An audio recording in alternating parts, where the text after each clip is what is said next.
Oğudan çekene. Başla, düşünmedim. Ne dediniz? Kapıyınıza kalkın yatır tapşama, eğdirin pencereni açtığına. Kendileri. Ben de salon bana kim?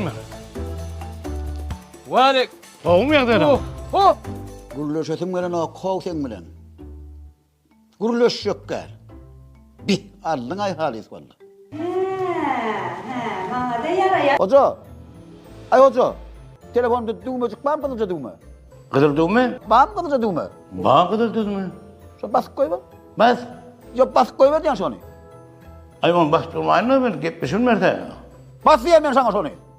Kılıca düğme basına şehitine. Yine basıp koy ver şehitine. Yine. Bas şehitine.